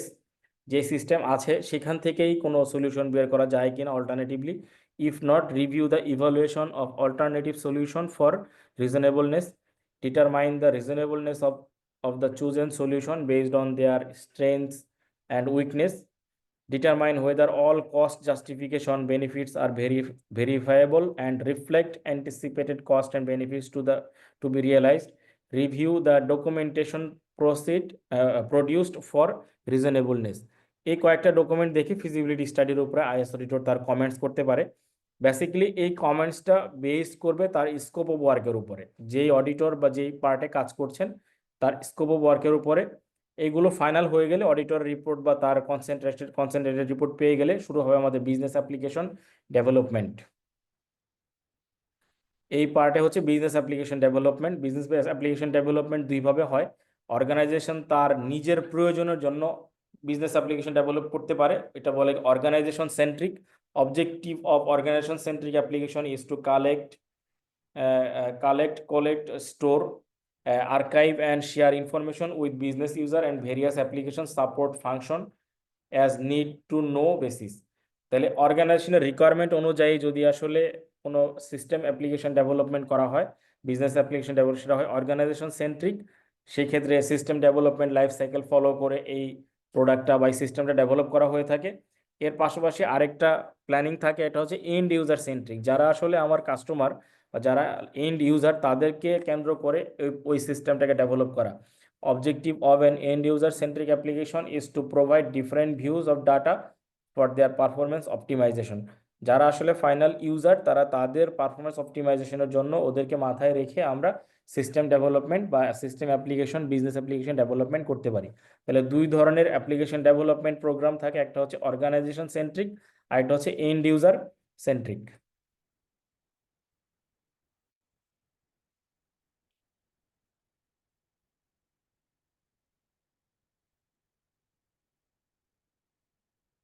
তো এন্ড ইউজারের রিকোয়ারমেন্ট অ্যানালাইসিস করার জন্য বিভিন্ন ধরনের সাপোর্ট সিস্টেমের সহযোগিতা নেওয়া হয়। সেই সাপোর্ট সিস্টেমের মধ্যে থাকতে পারে অর্গানাইজেশনের যে ইউজার, তাদের ডিসিশন সাপোর্ট সিস্টেম বা ডিসিশন মেকিংয়ের ক্রাইটেরিয়া, বা যেখানে আমার ইউজাররা আছে, এন্ড ইউজাররা আছে, তাদের জিওগ্রাফিক লোকেশন অনুযায়ী জিওগ্রাফিক ইনফরমেশন সিস্টেম। এবং মোস্ট ইফেক্টিভলি দুইটার অল্টারনেটিভ অ্যাপ্রোচও থাকতে পারে। আর যেই ক্ষেত্রে আসলে দেখা যায় বিজনেস ডেভেলপমেন্টটা রিকোয়ারমেন্ট থাকে, রিকোয়ারমেন্ট অ্যানালাইসিসের জন্য বেশ কিছু ইন্টারনাল অ্যাপ্লিকেশন ডেভেলপমেন্টকে ফলো করা হয়। নিউ অপরচুনিটি যেটা আসলে এক্সিস্টিং বিজনেসে নাই, আমাদের এটা বিজনেস প্রসেসে কি ডেভেলপমেন্ট করবে, যে প্রবলেমটা সলভ করার জন্য বিজনেস ডেভেলপমেন্টটা করা, অ্যাপ্লিকেশন ডেভেলপমেন্ট করা হচ্ছে, সিস্টেম মেথোডোলজি ডেভেলপমেন্ট করা হচ্ছে, সেই অ্যাপ্লিকেশন সলভটা আসলে আমার এক্সিস্টিং বিজনেসের থেকে কতটুকু ডিফারেন্ট অথবা কি অপরচুনিটি ক্রিয়েট করে, new opportunity that will enable the enterprise to take advantage of technology, কি আসলে আমাদেরকে নিউ অ্যাডভান্টেজ দিচ্ছে, আমরা প্রেজেন্ট যে প্রবলেম আছে সেই প্রবলেমটা কীভাবে সলভ করতে পারি, problem with the current technology, অথবা আমাদের বিজনেসের অ্যালাইনমেন্টের জন্য বা ইন্ডাস্ট্রিতে অ্যালাইনমেন্টের জন্য, পার্টনারের সাথে অ্যালাইনমেন্টের জন্য আমরা কখনো কখনো বিজনেস অ্যাপ্লিকেশন ডেভেলপমেন্ট করতে পারি।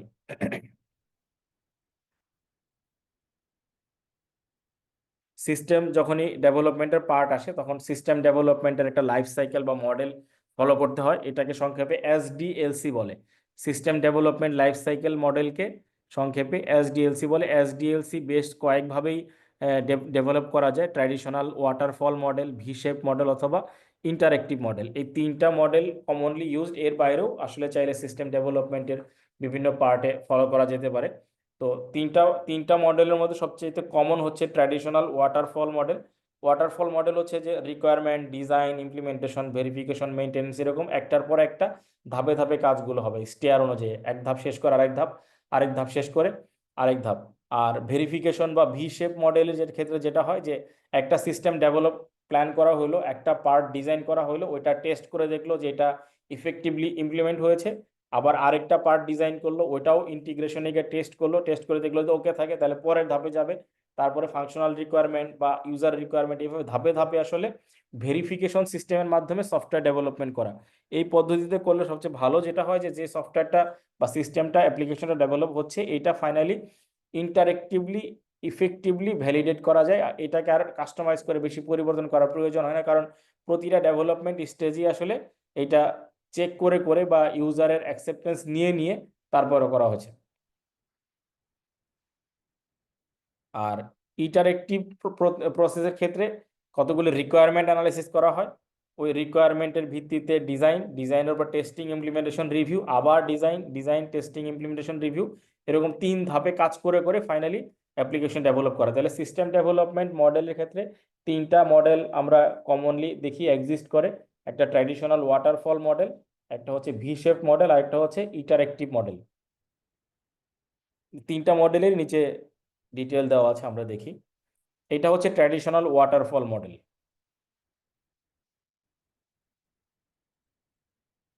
ওয়াটারফল মডেল মানে উপরে থেকে ধাপে ধাপে নিচের দিকে যাবে, রিকোয়ারমেন্ট অ্যানালাইসিস করবে, ডিজাইন হবে, ডিজাইনের অল্টারনেটিভগুলো আলোচনা করবে, ফাইনালি একটা ডিজাইন ইমপ্লিমেন্টেশনে যাবে, ইমপ্লিমেন্টেশনের পরে ভেরিফিকেশন হয়ে যদি ইফেক্টিভলি অ্যাকসেপ্ট করে, ইউজাররা টেস্টিং করে ইউএটিতে পাস করে বা অ্যাকসেপ্ট করে, সেক্ষেত্রে এটা তখন মেনটেনেন্স করবে। এইটাই চলতে থাকবে, এটা একটা মডেল।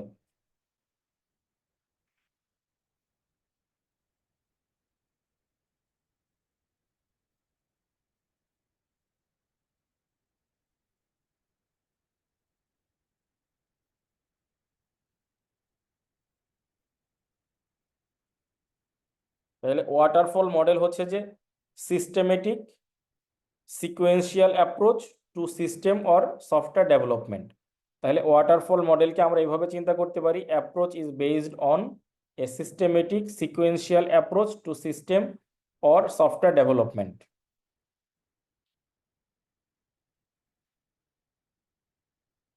এটা এখানেই লেখা আছে, এই উপরে ডান দিকে।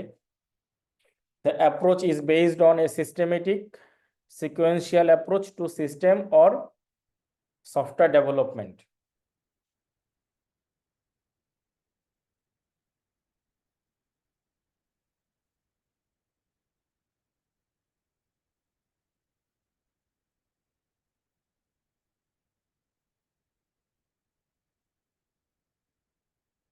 তাহলে পরে আরেকটা মডেল আমাদের কি ছিল, ভি শেপ মডেল। মনে আছে তিনটা মডেলের মধ্যে একটা হচ্ছে ওয়াটারফল, একটা ভি শেপ, আর একটা ইটারেক্টিভ। এটা হচ্ছে ভি শেপ বা ভেরিফিকেশন অ্যান্ড ভ্যালিডেশন।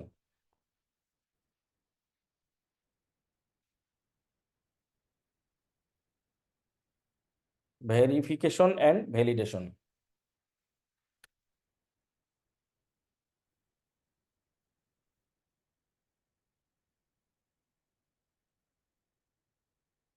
তাহলে এই মডেলের মেইন অবজেক্টিভ হচ্ছে ভেরিফিকেশন অ্যান্ড ভ্যালিডেশন মডেল আর also called V model or V shape model also emphasises the relationship between development phase and testing level.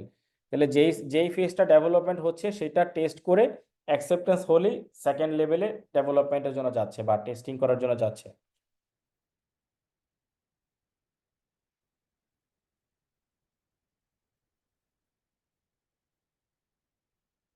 প্রথমে ডিজাইন বা রিকোয়ারমেন্ট অ্যানালাইসিস, ডিজাইন হয়ে গেলে ডিজাইনটা টেস্ট করা, অ্যাপ্রুভাল হয়ে গেলে ওই ডিজাইন অনুযায়ী আর্কিটেকচারাল ডিজাইন করা বা কিভাবে ইমপ্লিমেন্টেশনে যাবে এটাও ইমপ্লিমেন্টেশন টেস্ট হয়ে যাবে। টেস্ট হয়ে এটা অ্যাকসেপ্টেড হলে ফাংশনাল রিকোয়ারমেন্ট হবে, ফাংশনাল রিকোয়ারমেন্ট টেস্টে যাবে, টেস্ট অ্যাকসেপ্ট হলে ফাইনালি ইউজারের কাছে যাবে, ইউজার রিকোয়ারমেন্ট অ্যানালাইসিসের ফাইনাল অ্যাকসেপ্টিং টেস্ট হবে। তাহলে এইখানে আমাদের খেয়াল রাখতে হচ্ছে যে এমফাসিস থাকতেছে relationship between development phase and testing level.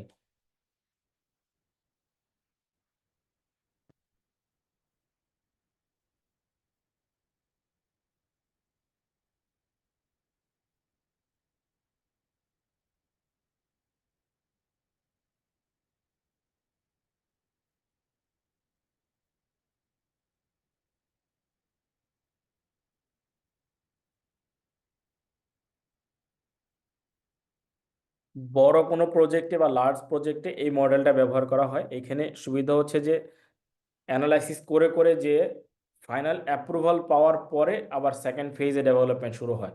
কাজে বড় প্রজেক্টে একসাথে অনেক কাজ করে ফেললে যদি কোনো কারণে ওইটা কমপ্লিট করা সম্ভব না হয় তাহলে প্রজেক্টে অনেক ধরনের প্রবলেম হতে পারে বা অনেক ফাইন্যান্সিয়াল লস বা টাইমের লস হতে পারে। সেই চিন্তা করে আসলে এখানে ইফেক্টিভলি একটা প্রসেস ফুল কমপ্লিট করে পরের প্রসেসে যাওয়া হয়।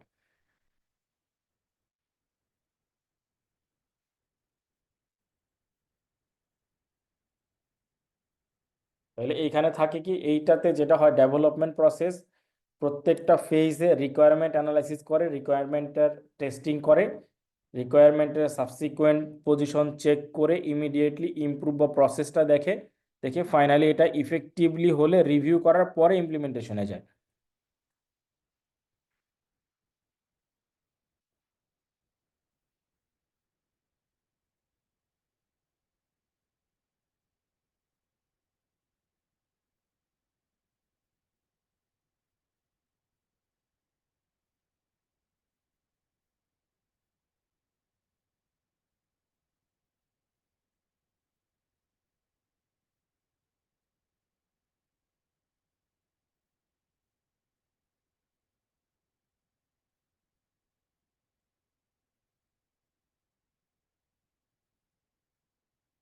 তো আজকে তো আমরা একটু দেরিতে ক্লাস শুরু করেছি, আমাদের একটা ব্রেক নিতে হবে। কখন শুরু করব সেটা আপনারা আমাকে গাইড করতে পারেন।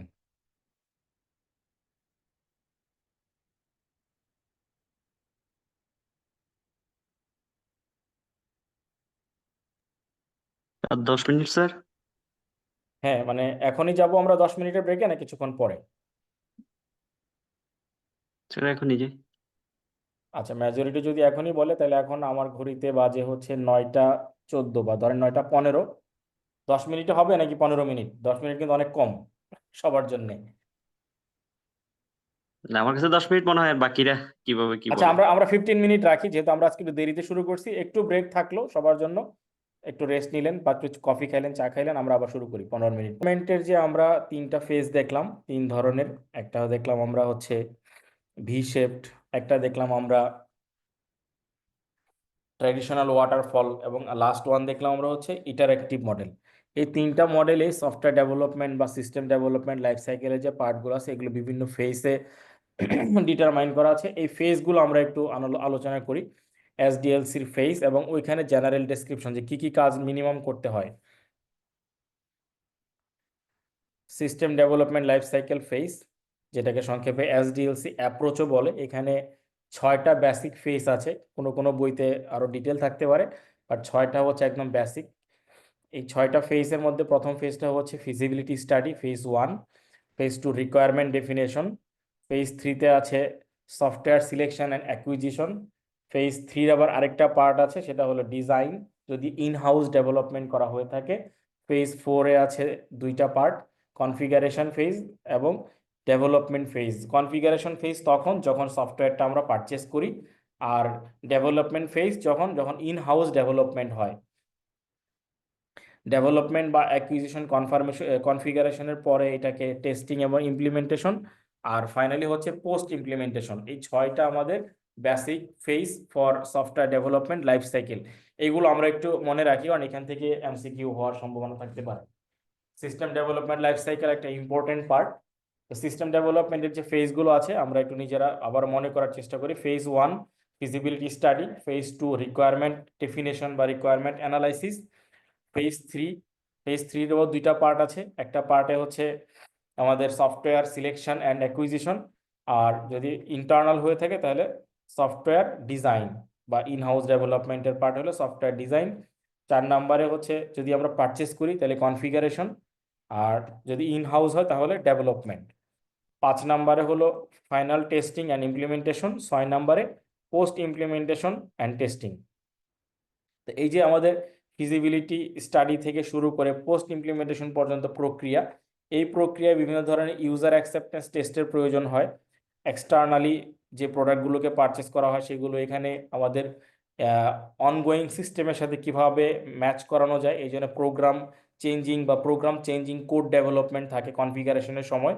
আর এর পাশাপাশি কখনো কখনো দেখা গেছে যে ইন্টারফেস বা প্রোগ্রামকে নিজেদের রিকোয়ারমেন্ট অনুযায়ী ডিজাইন করার জন্য এক্সিস্টিং প্রোগ্রাম বা ডাটাবেজের সাথে কনফিগারেশনের প্রয়োজন হয়।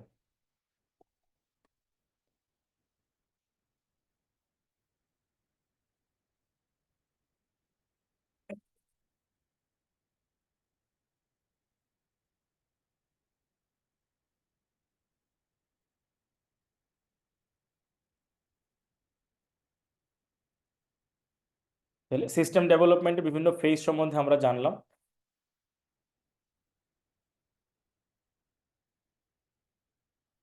উপরের ফেজগুলো এখানে ডিটেল অ্যানালাইসিস করা এবং ডিটেল ডেসক্রিপশন দেওয়া।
তারপর আছে সফটওয়্যার ডেভেলপমেন্টের মেথড। সফটওয়্যার ডেভেলপমেন্ট বিভিন্ন মেথডে করা যায়, কিন্তু আমাদের এখানে যেটা করতে হবে যে আমরা যেই সফটওয়্যারগুলো ডেভেলপ করব এইটা ডেভেলপমেন্ট ফেজ এবং তার প্রোটোটাইপিং বা যেই প্রজেক্টের জন্য এটা ডিজাইন করা হচ্ছে ওই প্রজেক্টে এটা কিভাবে ম্যাচ করবে, বা এইটার স্যাম্পল বা এটার লিমিটেড ভার্সনটা প্রথমে প্রাইমারিলি ব্যবহার করে তারপরে হচ্ছে আপডেটেড বা অ্যাকচুয়াল ফরম্যাটে যাওয়া। এটার ক্ষেত্রে দুইভাবে প্রোটোটাইপিং করা হয়। একটা হচ্ছে যে আমাদের বিল্ড দ্য মডেল, যেই মডেল আছে ওই মডেলের উপর ভিত্তি করে build the model to create the design, কারণ আমরা আমাদের যে মডেল থাকবে সেই মডেলের উপরে ভিত্তি করে ডিজাইন ক্রিয়েট করে এই সফটওয়্যার রিকোয়ারমেন্ট এবং ডেফিনেশনটা ডিজাইন করা হয়। আর আরেকটা পার্ট আছে গ্র্যাজুয়ালি এটাকে বিল্ড করা, আস্তে আস্তে তার প্রয়োজন অনুযায়ী গ্র্যাজুয়ালি ধাপে ধাপে বিল্ড করা। যে লেফট সাইডে দেখেন দুইটা অ্যাপ্রোচের কথা বলা আছে। ওয়ানে আছে build the model to create the design, এটার মেকানিজম হচ্ছে যে রিকোয়ারমেন্ট ডেফিনেশনের ভিত্তিতে মডেল ডেভেলপ করা এবং ওই মডেল অনুযায়ী সিস্টেম ডিজাইন করে পারফরমেন্স এবং কোয়ালিটি অ্যানালাইসিস করা। ফাইনালি হচ্ছে 2 নম্বরে গ্র্যাজুয়ালি এটা আস্তে আস্তে ধাপে ধাপে বিল্ড করা, build the actual system that will operate in production using a 4GL, that is determine the appropriate system being build, যেইটা আসলে রিকোয়ার্ড ঠিক অ্যাপ্রোপ্রিয়েট সিস্টেমটা এখানে বিল্ড করা। এইটা বিল্ড করার ক্ষেত্রে আমরা দুইভাবে যাইতে পারি, র্যাপিড অ্যাপ্লিকেশন ডেভেলপমেন্ট করতে পারি। র্যাপিড অ্যাপ্লিকেশনের ক্ষেত্রে ছোট ছোট পার্টগুলোকে নিয়ে কনসেপ্ট ডেফিনেশনগুলো কভার করে র্যাপিড অ্যাপ্লিকেশন ডেভেলপমেন্ট। এখানে কি হয়, কয়েকটা পার্টে কাজ করে। প্রথম প্রথম পার্ট হচ্ছে কনসেপ্ট ডেফিনেশন স্টেজ, তারপরে ফাংশনাল ডিজাইন স্টেজ, দেন আছে হচ্ছে ডেভেলপমেন্ট স্টেজ, ডেভেলপমেন্ট বা ডেপ্লয়মেন্ট স্টেজ। তো এই যে আমাদের র্যাপিড ডেভেলপমেন্টের পার্ট, এখানে 4টা মেজর স্টেজে এই র্যাপিড সফটওয়্যার ডেভেলপমেন্ট মেথোডোলজি নিয়ে কাজ করা যায়। Concept definition stage, functional design stage, development stage এবং ডেপ্লয়মেন্ট স্টেজ। ডেভেলপমেন্ট হয়ে গেলে এটা ইমপ্লিমেন্টেশনের আগে বা ইমপ্লিমেন্টেশনের পার্টটাকে ডেপ্লয়মেন্ট স্টেজ বলা হয়।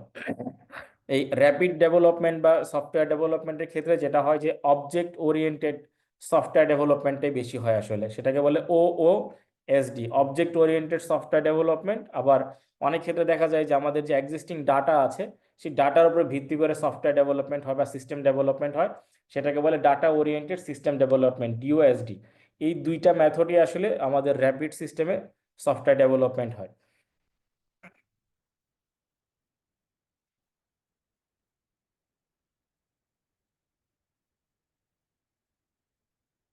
আরেকটা ডেভেলপমেন্ট মেথড আছে অ্যাজাইল ডেভেলপমেন্ট। এই ডেভেলপমেন্টে অল্টারনেটিভ মেথডগুলো সফটওয়্যার ডেভেলপমেন্টের ক্ষেত্রে ইউজ করা হয় এবং তারা অ্যাজিউম করে নেয় যে রিকোয়ারমেন্টের সবগুলো রিকোয়ারমেন্টই একসাথে আপফ্রন্টে ডেভেলপ করা হয়তো সম্ভব হবে না, পার্শিয়ালি বা বেস্ট রিকোয়ারমেন্টগুলো একসাথে ডেভেলপ করা হয়। এখানে অনেকগুলো প্রোগ্রাম একসাথে কাজ করে অ্যাজাইল মেথডে। অ্যাজাইল মেথডের ক্ষেত্রে এক্সট্রিম প্রোগ্রামিং বা সংক্ষেপে XP, crystal adaptive software development, feature driven development, dynamic system development method, এই অনেকগুলো মেথডের সমন্বয়ে অ্যাজাইল ডেভেলপমেন্টে সফটওয়্যারগুলোকে ডেভেলপ করা হয়। অ্যাজাইল ডেভেলপমেন্টের সাথে অবজেক্ট ওরিয়েন্টেড সিস্টেম ডেভেলপমেন্ট এবং আমরা একটু আগে যেটা বললাম ডাটাবেস ডাটা সিস্টেম ডেভেলপমেন্ট, এই দুইটাকে একসাথে করেও আবার ইন হাউস প্রসেস ডেভেলপমেন্ট বা কম্পোনেন্টগুলোকে ডিজাইন করা হয়।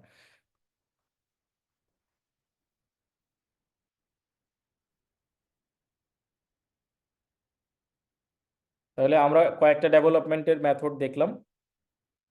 একটা হচ্ছে RAD, র্যাপিড, তারপরে agile development, object oriented development, এরপর আছে component based development.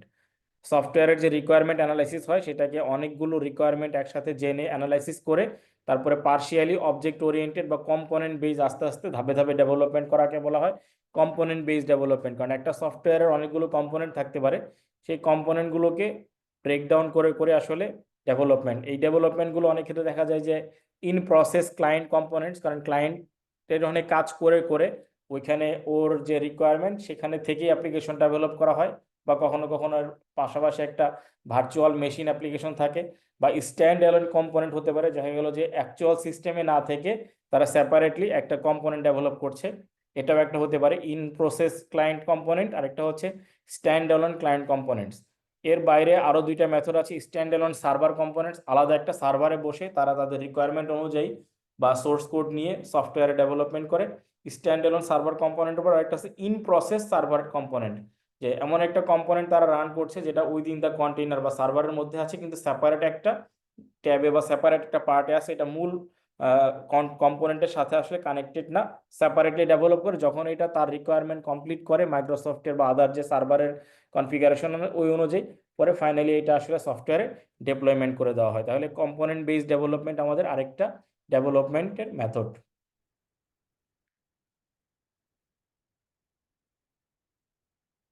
Component based ডেভেলপমেন্টের কিছু বেনিফিট আছে। এটাতে সময় কম লাগে, রিডিউস ডেভেলপমেন্ট টাইম।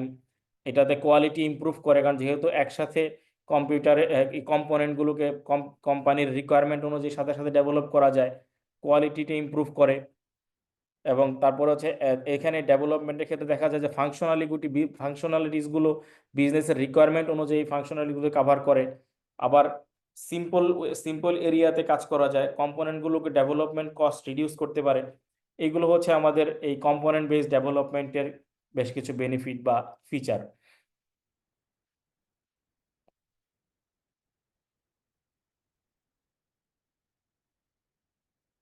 ফাইনালি আমাদের মোস্ট পপুলার আইটেম হচ্ছে যে ওয়েব বেসড অ্যাপ্লিকেশন ডেভেলপমেন্ট। এটা অনেক বেশি এখন পপুলার। ওয়েব বেসড অ্যাপ্লিকেশন ডেভেলপমেন্টের সুবিধা হচ্ছে তারা ফ্রি ভার্সনেও কাজ করতে পারে এবং ওয়েব অ্যাপ্রোচ ডিজাইন নিয়ে কাজ করতে পারে। এখানে ইফেক্টিভ ইন্টিগ্রেশনটা থাকে এবং মডিউলগুলোকে কোড অনুযায়ী মডিউলগুলোকে তারা ইফেক্টিভলি অ্যাটাচ করতে পারে। এখানে অনেক ধরনের অ্যাপ্লিকেশন প্রোগ্রামিং ডেভেলপ করেছে যেগুলো ওয়েব বেসড, যেটাকে আমরা সংক্ষেপে এপিআই করে নিতে পারি। এপিআই করে এইগুলোকে আসলে প্রোগ্রামিং এর সাথে ইন্টিগ্রেশন করে নেওয়া হয়।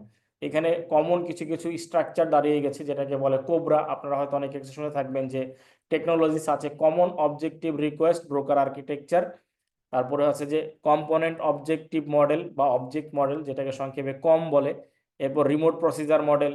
এরকম বিভিন্ন ওয়েব বেসড অ্যাপ্লিকেশন আছে। এই ওয়েব অ্যাপ্লিকেশনের বেসে আমাদের সফটওয়্যার ডেভেলপমেন্ট করা যায়। এই সফটওয়্যার ডেভেলপমেন্টে কখনো কখনো সফটওয়্যার ইঞ্জিনিয়ারিং বা রি ইঞ্জিনিয়ারিং এর প্রয়োজন হয়। দেখা গেল যে সফটওয়্যারগুলি আগে থেকে যেই মডেলে কাজ করতেছে সেখানে আবার কিছু কিছু পরিবর্তন প্রয়োজন। Software engineering process updating and existing system by extracting and reusing design program components. তাহলে এক্সিস্টিং সফটওয়্যারকে যখন রি ইঞ্জিনিয়ারিং করার প্রয়োজন হয় তখন তার ভিতরের যে প্রোগ্রাম এবং রিকোয়ারমেন্টগুলো আছে এগুলো এক্সট্রাক্ট করে নিউ প্রোগ্রাম বা কম্পোনেন্ট দিয়ে এটাকে আবার রিডিজাইন করা হয়।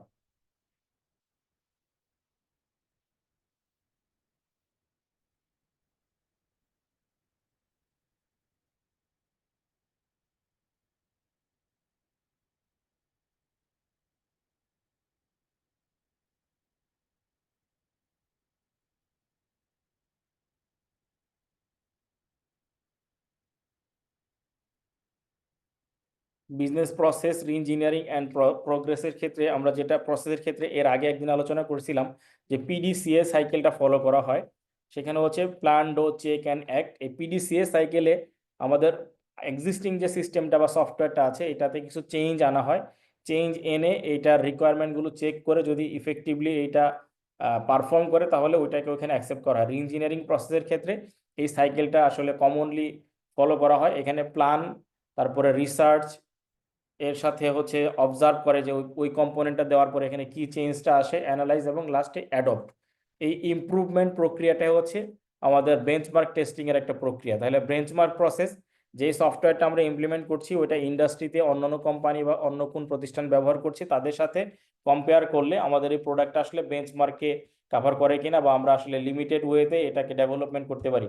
তাহলে বেঞ্চমার্কের ক্ষেত্রে সফটওয়্যার ইমপ্রুভিং প্রসেস, এইখানে একটা পার্টিকুলার পার্ট থেকে পরবর্তী ডেভেলপমেন্ট পর্যন্ত সবগুলোকে কম্পেয়ার করা হয় এবং র্যাঙ্কিং করা হয়। Strategic planning, strength and weakness, বা আসলে তার কি কি ধরনের আরো বেনিফিট আছে, ইনভেস্টমেন্টের ডিসিশন, এন্টারপ্রাইজের টেক ওভার, মার্জার, বা বিজনেস প্রসেস ইঞ্জিনিয়ারিং এর ক্ষেত্রে এখানে কি কি আদার কম্পোনেন্ট বা আদার অ্যাডেড বেনিফিটগুলি আছে, এই সব কিছুকে একসাথে কম্পেয়ার করে প্রসেসটাকে ডেভেলপ করা হয় এবং এটাকে বেঞ্চমার্ক প্রসেস বলা হয়।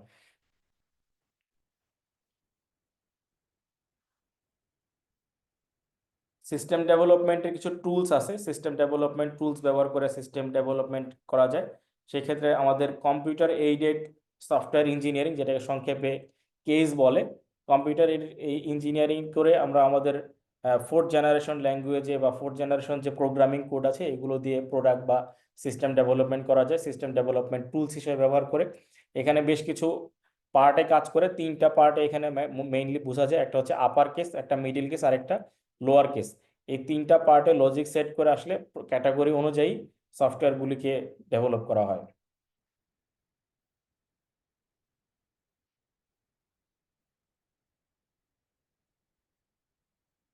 তাহলে কেস প্রোডাক্ট হচ্ছে 3 ধরনের, একটা হচ্ছে আপার কেস, আরেকটা হচ্ছে মিডিল কেস, আর একটা লোয়ার কেস।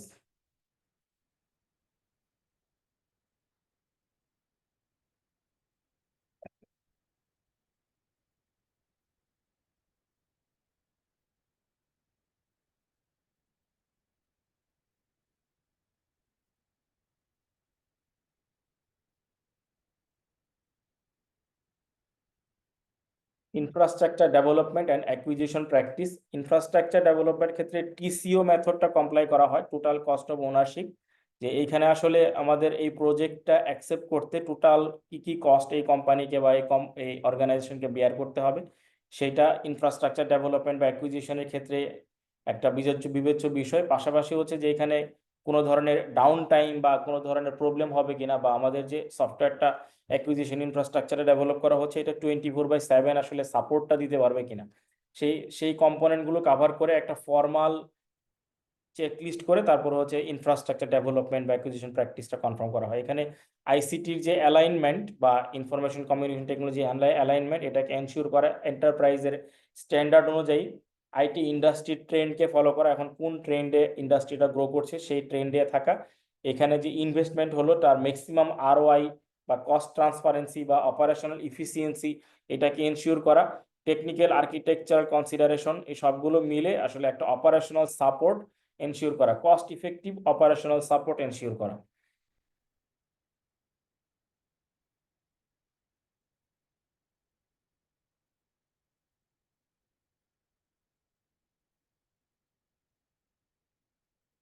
তো নিউ আর্কিটেকচার ডেভেলপমেন্ট করার আগে আসলে এক্সিস্টিং আর্কিটেকচারটাকে রিভিউ করা, এক্সিস্টিং আর্কিটেকচারের ফাংশনগুলোকে ড্রাফট করে বা ভেন্ডরের রিকোয়ারমেন্ট এবং ভেন্ডর সিলেকশনের ক্ষেত্রে ফাংশনালিজগুলো রিকোয়ারমেন্টগুলো অ্যানালাইসিস করে তারপরে ডিজাইনগুলো কনফার্ম করা। তাহলে এক্সিস্টিং যে আমার আর্কিটেকচার থাকবে সেই আর্কিটেকচারটাকে রিভিউ করা, অ্যানালাইসিস অ্যান্ড ডিজাইন, তারপর ওইখান থেকে ড্রাফট ফাংশনাল রিকোয়ারমেন্ট করে ওইটা যারা আসলে কনসেপ্টগুলো বুঝে বা যারা ওইখানকার মেম্বার তাদের দ্বারা আসলে প্রুফ করে এটাকে বলে পিওসি, প্রুফ অফ কনসেপ্ট।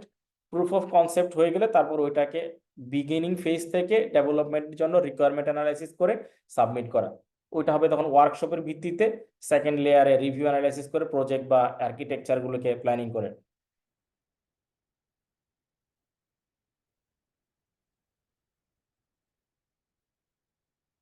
এখানে ভেন্ডর সিলেকশনের একটা স্টেপ বাই স্টেপ দেওয়া আছে, নিচে রিকোয়ারমেন্ট অ্যানালাইসিসের একটা প্রসেস, ইনফ্রাস্ট্রাকচারের ফেজ।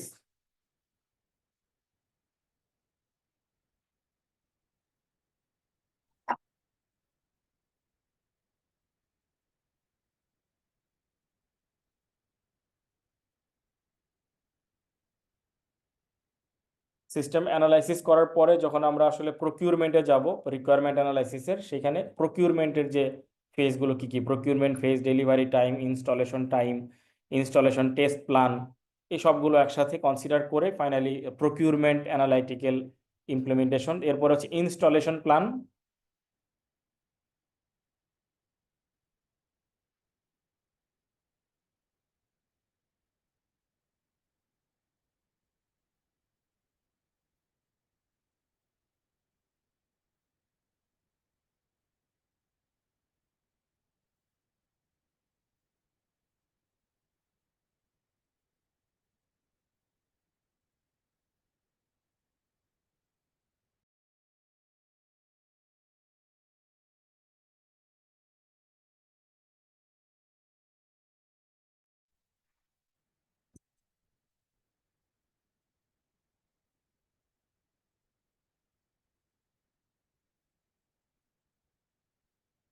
দেন সফটওয়্যার অ্যাকুইজিশনের কিছু স্টেপ এখানে বলে দেওয়া আছে, আমরা এই স্টেপগুলোকে পড়ে নিতে পারি, যে হলে আমরা আগে যা আলোচনা করলাম এই সবগুলো এই স্টেপগুলো একসাথে ডিফাইন করা। তাহলে একসাথে আমরা এখানে দেখলে আমাদের আগেরগুলোর একটা রিভিউ বা ওভারভিউ হয়ে যাবে, যে সফটওয়্যার অ্যাকুইজিশনের ক্ষেত্রে আমাদের কি কি স্টেপ ফলো করতে হবে। এর আগে সফটওয়্যার ডেভেলপমেন্টের আমরা 6টা ফেজ দেখছি, ওই ফেজগুলোকে একটু এমফেসিস দিয়ে পড়া। ফাইনালি সফটওয়্যার অ্যাকুইজিশনের একটা চেকলিস্ট আছে নিচে, system software acquisition. System software অ্যাকুইজিশনের ক্ষেত্রে আমাদের রিকোয়ারমেন্ট অ্যানালাইসিসের ভিত্তিতে সিস্টেমটাকে ডেভেলপ করা অথবা নিউ সিস্টেম অ্যাকুইজিশন করা। তো অপারেটিং সিস্টেম বা আমাদের যদি সফটওয়্যার এজ এ সার্ভিস মডেলেও যাই, যেটাকে সংক্ষেপে সাস বলা হয়, তাহলে দুইটার ক্ষেত্রেই অ্যাকুইজিশনের কম্পোনেন্টগুলো থাকে।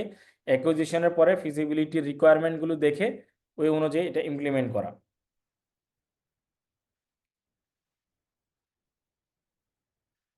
সফটওয়্যার অ্যাকুইজিশনের ক্ষেত্রে আমাদের যে রিকোয়ারমেন্ট থাকবে, যেটাকে আমরা সংক্ষেপে প্রপোজালের মধ্যে নিয়ে আসবো, যে আমরা কি কি ধরনের কম্পোনেন্ট সহ সফটওয়্যারটা পারচেস করতে চাই বা সিস্টেমটা পারচেস করতে চাই, ওটাকে বলে request for proposal content. Request for proposal কন্টেন্টের একটা নিচে স্যাম্পল দেওয়া আছে, আমরা একটু দেখি। এটা হচ্ছে রিকোয়েস্ট ফর প্রপোজাল কন্টেন্ট। প্রোডাক্টের কি কি ভার্সেস থাকবে, রিকোয়ারমেন্ট থাকবে, প্রোডাক্টের স্কেবিলিটি, ইন্টারঅপারেবিলিটি, কোনোভাবে প্রোডাক্ট আমরা পরিবর্তন করতে পারবো কিনা, কাস্টমারের প্রিফারেন্সগুলো কি, রেফারেন্সগুলো কি থাকবে, ভেন্ডরের সিকিউরিটি রিকোয়ারমেন্ট, ভেন্ডরের ভ্যালিডিটি বা technical stability, financial stability, vendor after sale কি কি সাপোর্ট দিতে পারবে 24/7 বা কতদিন পর্যন্ত তারা সাপোর্ট এনশিওর করতে পারবে, সোর্স কোডের অ্যাভেলেবিলিটি, যদি কোনো কারণে ভেন্ডর অ্যাভেলেবেল না থাকে তাহলে ওই প্রোডাক্ট আমরা পরবর্তীতে ব্যবহার করতে পারবো কিনা, কত বছর পর্যন্ত তারা আসলে সার্ভিস দিয়ে আসতেছে, তাদের রিসেন্ট প্ল্যান বা তাদের কোনো বিজনেসে চেঞ্জ ম্যানেজমেন্ট আছে কিনা, কোনো পরিবর্তন তারা আনতেছে কিনা, বা এই পরে যদি এই প্রোডাক্টটা কোনো ডেভেলপমেন্ট হয়, পরিবর্তন হয়, তাহলে ওই প্রোডাক্টটা তারা কিভাবে পেতে পারে, এবং যদি কোনো কারণে টেস্ট এবং নতুন করে নিউ ক্লায়েন্ট এখানে এই সাইটে ইমপ্লিমেন্ট হয়, ওইটার জন্য অ্যাকসেপ্টেন্স টেস্ট কি হবে, বা ওই প্রোডাক্টের ভ্যালিডিটি বা কিভাবে তারা এটা ব্যবহার করতে পারবে, এই সমস্ত কিছু উল্লেখ করে একটা ভ্যান্ডরের জন্য আরএফকিউ প্রিপেয়ার করা হয়। আরএফকিউর ভিত্তিতে সফটওয়্যার অ্যাকুইজিশনের জন্য থাকে। এখানে কম্পোনেন্টগুলোকে আসলে আমরা আইটির ভাষায় না দেখে যদি টেন্ডারিং বা প্রকিউরমেন্টের করে দেখি, তাহলে হয়তো একটু মনে রাখতে সহজ হবে যে একটা প্রকিউরমেন্টে, টেন্ডারে মিনিমাম কি কি ক্রাইটেরিয়া ফলো করা হয়, এই সবগুলোই সফটওয়্যার অ্যাকুইজিশনের ক্ষেত্রে ফলো করা হয়।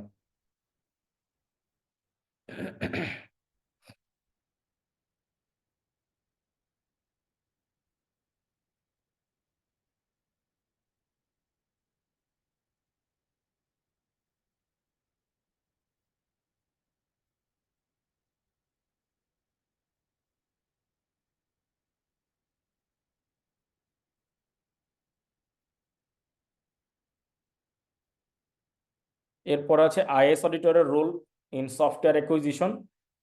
স্কোপ অফ ওয়ার্ক অনুযায়ী আইএস অডিটর তার সমস্ত ডকুমেন্টগুলো অ্যানালাইসিস করে দেখবে, ফিজিবিলিটি স্টাডি থেকে শুরু করে আরএফপি পর্যন্ত, এবং সিলেকশন ক্রাইটেরিয়া এবং এজেন্ডা বেস রিপ্রেজেন্টেশন দিবে, পাইলট টেস্টিং বা এখানে কোনো পার্শিয়াল টেস্টিং হয়েছে কিনা, লিগ্যাল কনসাল্ট বা লিগ্যাল রিকোয়ারমেন্ট, এই সব কিছু কনফার্ম করে আইএস অডিটর তার রিপোর্ট কনফার্ম করে স্টিয়ারিং কমিটি বা যারা আসলে প্রজেক্ট ম্যানেজমেন্ট কমিটি থাকবে তাদেরকে সাবমিট করবে।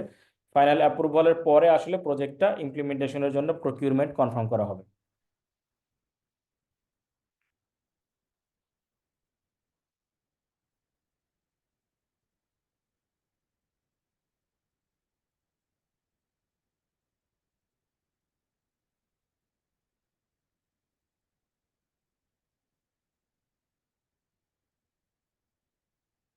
তো আমরা আজকে আর সামনে না আগাই, প্রায় 10টা বাজে।